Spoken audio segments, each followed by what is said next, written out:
अब मैं श्री अनुराग ढांडा जी वरिष्ठ प्रदेश उपाध्यक्ष को अनुरोध करूंगा, कृपया वो अनुवादन के लिए आए।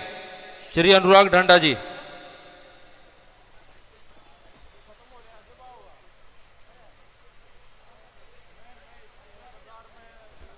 बहुत बहुत शुक्रिया आप सभी का।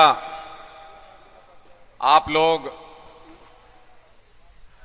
आम आदमी पार्टी जिंदाबाद, आम आदमी पार्टी जिंदाबाद, अरविंद केजरीवाल जिंदाबाद। बहुत बहुत शुक्रिया आप सभी का कि आज आप लोग बदलाव में हिस्सा लेने के लिए यहां पर इकट्ठा हैं। मैं वैसे तो भारत माता का जयकारा लगवा के चेक करता हूं कि मुझे कितनी देर बोलना है, लेकिन आज महम में पदयात्रा करने के लिए आए हैं बाजार में से, और ये पदयात्रा तय करेगी कि महम में कितना बड़ा बदलाव होने जा रहा है। इसलिए आज चेक करने के लिए आप लोगों के हाथ उठवाऊंगा। यहां पे बोलने के बाद कौन कौन साथी पदयात्रा के अंत तक मेरे साथ चलेगा, पहले एक बार वो सारे हाथ उठा के बताओ, उस हिसाब से बोलूंगा। देख लो कोई ऐसा रह रहा हो तो वो उतना ही कम बोलूंगा फिर, ठीक है। तो सारे अंत तक पदयात्रा में साथ चलेंगे, ये आप लोगों से मेरा अनुरोध है। अब आओ काम की बात पे। काम की बात ये कि आपने 57 साल के अंदर कांग्रेस चुन के देख ली, बीजेपी चुन के देख ली, और आप लोगों ने तो निर्दलीय भी बना के देख लिए, कुछ नहीं होया आपका, कुछ नहीं होया। मैं क्यों कह रहा हूं कुछ नहीं होया? 57 साल से हम किस बात के लिए वोट देते आए हैं? 25 साल कांग्रेस पार्टी राज कर गई हरियाणा के ऊपर, 10 साल से बीजेपी राज कर रही है हरियाणा के ऊपर। आपके बच्चों को आज भी नौकरी नहीं मिलती। मुख्यमंत्री मनोहर लाल खट्टर हमारा मजाक उड़ाते हैं ये कह के कि 2 लाख सरकारी नौकरी हरियाणा के अंदर खाली होते हुए भी मुख्यमंत्री मनोहर लाल खट्टर कहते हैं 10,000 हरियाणा के बच्चों को इजराइल भेजेंगे नौकरी करने के लिए। वो इजराइल जहां पे युद्ध चल रहा है, वो इजराइल जहां पे रोज लोग मर रहे हैं, उस इजराइल में हमारे बच्चों को उस युद्ध की आग में झोंकने की बात कर रहे हैं। हमारे बच्चे मरने के लिए नहीं है, नौकरी देनी है तो 2 लाख सरकारी नौकरी खाली है हरियाणा में, देके दिखाओ। जिसने आपके बच्चों को नौकरी नहीं दी, आपके घर पे 24 घंटे बिजली आनी शुरू हो गई क्या? किसी के घर पे 24 घंटे बिजली आती है क्या? आपको 57 साल में बिजली नहीं दे पाए। आपके घर पे पीने का पानी टूटी से आने लग गया क्या? आपको 57 साल में पीने का पानी नहीं दे पाए। आपके गांव का सरकारी स्कूल बहुत बढ़िया हो गया क्या? प्राइवेट स्कूल से भी अच्छा हो गया क्या? उस स्कूल में टीचर भी नहीं मिलेंगे पूरे। अभी हाई कोर्ट ने 5 लाख रुपए का फाइन लगाया बीजेपी सरकार के ऊपर। हाई कोर्ट ने कहा 500 स्कूल में तो लड़कियों के टॉयलेट नहीं, 1000 स्कूलों में लड़कों के टॉयलेट नहीं, 250 स्कूलों में बिजली का इंतजाम ही नहीं, 8000 कमरों की कमी है, और जिनकी बिल्डिंग बढ़िया नहीं है, जिनमें बेंच नहीं है, जिनमें टीचर नहीं है, वो तो छोड़ ही दो, ऐसे स्कूल तो सारे ही हैं। यानी आपके सरकारी स्कूल भी 57 साल में अच्छे नहीं हो पाए। अब मुझे बता दो, महम के सरकारी अस्पताल में सारी डाल का इलाज हो जाए कि सारी दवाई मुफ्त में मिलती है क्या? फिर क्या किया 57 साल में? क्यों बावड़े हो रहे हो इन परिवारों के पीछे, इन पॉलिटिकल पार्टियों के पीछे? क्यों बार बार इनकी सरकार को, इनके लोगों को वोट देते रहते हो? मैं बार बार सुनता हूं ये चौधरी रणबीर हुड्डा, भूपेंद्र सिंह हुड्डा, दीपेंद्र हुड्डा, आगे कोई सा और आ जाएगा। फिर ये ओपी चौटाला, अजय चौटाला, अभय चौटाला, दिग्विजय चौटाला, दुष्यंत चौटाला, करण चौटाला, आगे कोई सा और आ जाएगा। शमशेर सिंह सुरजेवाला, रणदीप सुरजेवाला ही अपने बालकान तैयार करने लग रहा है। कब तक इनके परिवारों को वोट देते रहोगे? आपका कुछ भला नहीं होना इनके परिवारों को वोट देके, आपका कुछ भला नहीं होना इन पार्टियों को वोट देके। आपका भला किससे होगा? आपका भला होगा जब आम आदमी की सरकार बनाओगे, अपनी खुद की सरकार बनाओगे, तब भला होगा, नहीं तो भला नहीं होने का। ये 1,40,000 किसानों ने, ये जब बाढ़ आई, पीछे पानी आ गया था तो फसल मर गई थी, 1,40,000 किसानों ने मुआवजा मांगा। ये इतनी निकम्मी सरकार है, सिर्फ 34,000 किसानों को मुआवजा दिया। 1 लाख से ज्यादा किसानों की फसल भी खराब होगी, मुआवजा भी नहीं मिला। अब राजस्थान में जाके कह रहे हैं ये बीजेपी वाले, राजस्थान में जाके कह रहे हैं 2700 रुपए में गेहूं खरीदेंगे राजस्थान के किसान का, 2700 रुपए में गेहूं खरीदेंगे राजस्थान के किसान का। क्यों आपने वोट नहीं दे रखे के? हरियाणा के किसान किसान नहीं है क्या? यहां पे गेहूं का कितना रेट मिला आपने? यहां ना खरीदते 2700 रुपए में। 9 साल हो गए बीजेपी की सरकार बना रखी है। राजस्थान का किसान राजस्थान में 2700 रुपए का वादा कर रहे, और हरियाणा में 9 साल से सरकार है, यहां पे किसान को रेट नहीं देते गेहूं का। इस बार जब वोट मांगने आए तो इनको इनकी औकात बतानी है। एक एक गांव के अंदर, एक एक शहर, एक एक मोहल्ले के अंदर इनकी औकात बतानी है। ये किसान की इज्जत नहीं करते, नौजवान की इज्जत नहीं करते। ये शहीदों की धरती है, इसलिए पूछ रहा हूं आपसे, हमारे ये जवान लड़के जितने भी हैं फौज में भर्ती होके, ये पूरी जिंदगी देना चाहते हैं देश के लिए।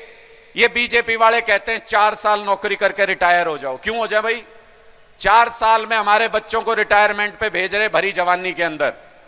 ऐसी निकम्मी सरकार को बदलना पड़ेगा, जो किसानों की इज्जत नहीं करती, जो नौजवानों की इज्जत नहीं करती, जो जवानों की इज्जत नहीं करती, जो महिलाओं की इज्जत नहीं करती, जो बच्चों को पढ़ाई नहीं दे सकती, जो बुजुर्गों को तीर्थ यात्रा नहीं करा सकते, जो बुजुर्गों को इलाज नहीं करा सकते, जो परिवार को बिजली पानी नहीं दे सकते। ऐसी सरकार का कोई काम नहीं सत्ता में बैठे रहने का।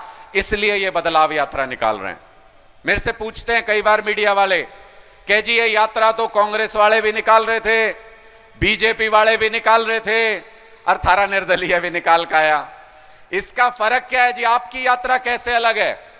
मैंने कहा भाई ये कांग्रेस वाले क्यों निकाल रहे हैं यात्रा? 25 साल राज किया कांग्रेस पार्टी ने, जो भी भला करना चाहते थे कर लेते, यात्रा क्यों निकाल रहे हैं? क्यों पागल बना रहे हैं? ये बीजेपी वाले 52-55 यात्रा निकाल रखी है हरियाणा में बीजेपी वालों ने। भाई क्यों निकाल रहे हो यात्रा? क्यों टाइम खराब कर रहे हो अपना भी और हमारा भी? जो काम करना है सरकार में बैठे हो काम करके दिखा दो। यात्रा का क्या मतलब है? इसका मतलब यह भी बकवासबाजी है। और ये आपके निर्दलीय जो यात्रा निकाल के आए पूरे हरियाणा में, पहले मैम तो देख ले, जो कोई पहले मैम का तो हाल देख ले, यात्रा पूरी तो देख लेंगे फिर भी। इसका मतलब इनकी यात्राओं का कोई मतलब नहीं है, बस निकालनी है क्योंकि राजनीति करनी है। आम आदमी पार्टी सरकार बदलने के लिए नहीं, सरकार बदल के व्यवस्था बदलने के लिए राजनीति कर रही है, व्यवस्था बदलने के लिए बदलाव यात्रा निकाल रही है। 2 छोटी छोटी आखिरी बातें आपको बता के मैं अपनी वाणी को विराम दूंगा। समय भी हो रहा है, एक यात्रा निकालेंगे ताकि पूरे शहर को पता चले कि आम आदमी की बदलाव की हवा किस तरह से चल रही है। जैसा पंजाब में हुआ, जैसा दिल्ली में हुआ, वैसा हरियाणा में भी होगा। इस बात पे मोहर लगाने के लिए हमारी ये यात्रा आज शहर के बीच से जो निकल रही है, ये यात्रा होना बहुत जरूरी है। मैं 2 छोटी छोटी बातें आपके बीच में बता रहा हूं।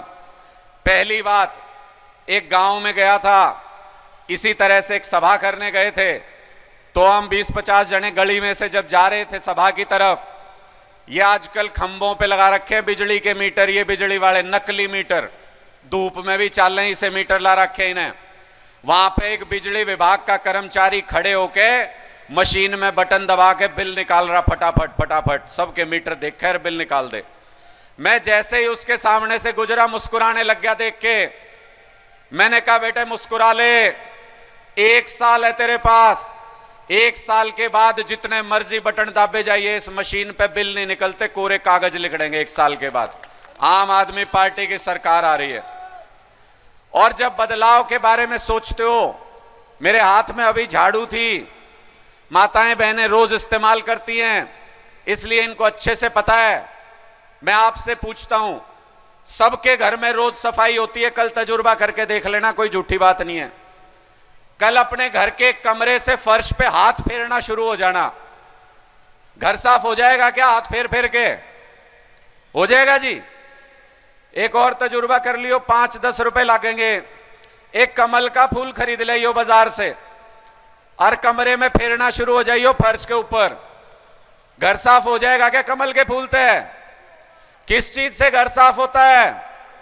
किस चीज से? झाड़ू से ही घर साफ होता है, और झाड़ू से ही हरियाणा का भ्रष्टाचार साफ हो सकता है, और कोई तरीका नहीं। आज मेरी बात याद कर लेना, आज याद कर लेना ये बात अच्छे तरीके से। और जिस दिन झाड़ू के बटन पे उंगली लगाना सीख जाओगे, जिस दिन मशीन में झाड़ू का बटन दबाना सीख जाओगे, कुछ और करने की जरूरत नहीं है। आपके बच्चों का नसीब अपने आप सुधरना शुरू हो जाएगा, अपने आप। और एक आखिरी बात ये कि भाई ये सारी पार्टी आती हैं, आपका विश्वास उठ लिया होगा पार्टियों के ऊपर से, कुछ भी वादा करके जाती हैं पूरा नहीं करती। इसलिए हम तो खुला ऑफर देके जा रहे हैं आज आपको। हमारे वादे पे यकीन मत करना, पहले तसल्ली करके फिर वोट देना। कैसे करोगे तसल्ली? ये कांग्रेस बीजेपी वाले तो आओगे बोला जी एक बार वोट दे दियो, इब को और वोट दे दो, इब क्या करांगे कुछ, इब की बार पक्का कुछ करांगे। आम आदमी पार्टी वाले ऐसे नहीं मांगते वोट। कैसे मांगते हैं वोट? दिल्ली में हमारी सरकार है, आपके एक हाथ पे दिल्ली है, दूसरे हाथ पे पंजाब है, पंजाब में भी हमारी सरकार है। आप दिल्ली में किसी को जानते हो या पंजाब में किसी को जानते हो? नहीं तो साल भर रह रहे चुनाव का कोई चक्कर लग जाए अगर दिल्ली या पंजाब में, किसी भी घर का दरवाजा बजा के, किसी भी घर का, पूरी दिल्ली में और पूरे पंजाब में खुली छुट्टी देके जा रहा हूं, किसी भी घर का दरवाजा बजा के ये पूछ लेना, ये आम आदमी पार्टी वाले रुक के मारते फिर रहे हैं भाई बिजली माफ कर दी, बिजली माफ कर दी। बिजली माफ हुई है कि? अगर उस घर में सामने से जवाब आए कि हां दिल्ली और पंजाब में बिजली माफ हुई है तो हमको वोट देना हरियाणा के अंदर, वरना वोट मत देना। खुले छुट्टी देके जा रहे हैं। और ये जो उल्टे सीधे बिल दे रखे हैं हरियाणा के अंदर, दिल्ली में भी थे ऐसे ही, पंजाब में भी थे ऐसे ही। ये डराते थे, चुनाव से पहले बोले कनेक्शन काट देंगे। शहीद भगत सिंह जी को भी डराया था, बोले फांसी तोड़ देंगे। शहीद भगत सिंह जी ने कहा तोड़ देना है, आजादी तो फिर भी आएगी। आजादी फिर भी आई। इससे मत डरना कि किसी का 10,000 का बिल दे दिया, किसी का 20,000 का बिल दे दिया, किसी का कनेक्शन काट दिया।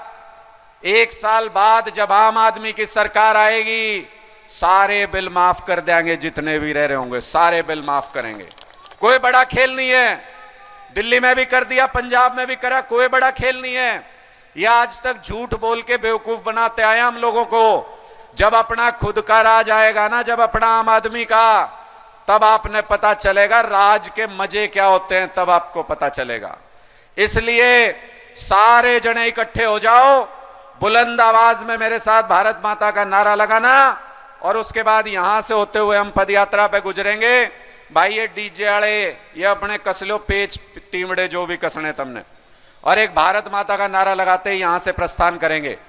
हाथ ऊपर करके, मुट्ठी बंद करके, सारे सारे जने भारत माता की, भारत माता की, इनकलाब, इनकलाब।